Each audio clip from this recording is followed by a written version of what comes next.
All individuals hold a specific perception of themselves, and one piece of such perceptions is feelings of self-worth. People who feel good about themselves have positive expectations about how they will communicate, and those feelings increase the chances that communication will be successful. The same is true for negative evaluations.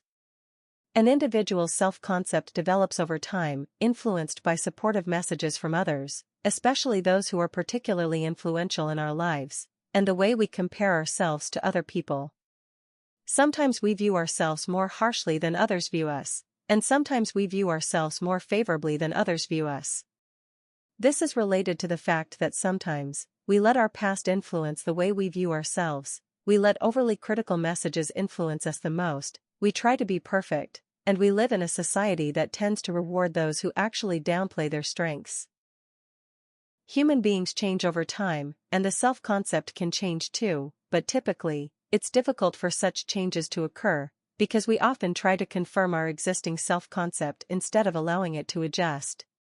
Sometimes, the things we expect to happen influence our behaviors to the point that those things we expect are even more likely to occur because the belief is being reinforced. Setting your own expectations can often influence your own behaviors, and setting your expectations for others can also influence their behaviors, if those expectations are effectively communicated. People tend to try to manage the impression they make on others, which is based on how one perceives oneself, which may or may not be accurate, and what one believes to be a socially approved image. We use nonverbals and verbals to maintain face with others. Impression management involves attempting to use the appropriate identity for a situation, which typically features others who are also trying to manage the impression of others. This process can be both intentional and unintentional. In order to manage how people see us in face-to-face settings, we use words and nonverbals, alter our physical appearance, and use our surroundings to add to the impression.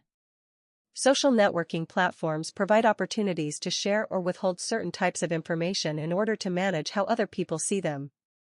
People have to make choices about how they will represent themselves in every situation, and sometimes, those choices can be deceptive, which invites certain questions about when it's okay to withhold certain details about oneself.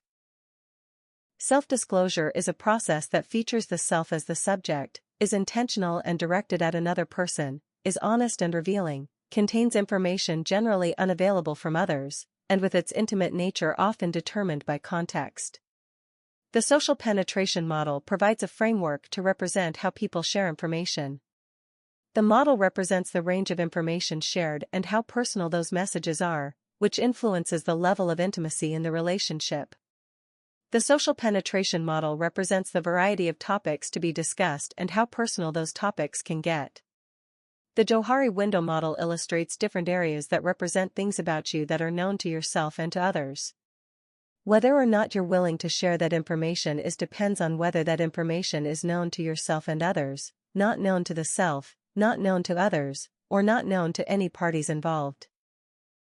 Neither all-out disclosure nor complete privacy is ideal, but there are obvious benefits to sharing information about oneself, which include feeling better, clarifying beliefs or opinions, confirming beliefs about yourself, others sharing with you, making ourselves look more attractive, maintaining our relationships or making them better, and because it might be morally right to do so.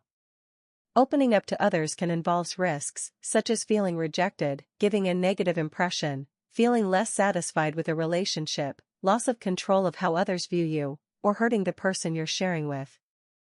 In order to self-disclose effectively, it's important to consider whether the person is someone you wish to grow closer with, whether the benefits of disclosing outweigh the risks, whether it's appropriate information to share, whether the other person will self-disclose to you, and whether the disclosure will be helpful.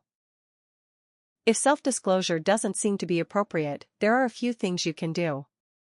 You might choose to keep your thoughts and feelings to yourself, deliberately hide the truth, make statements that avoid unpleasantness, or send a message that's direct while still saving face.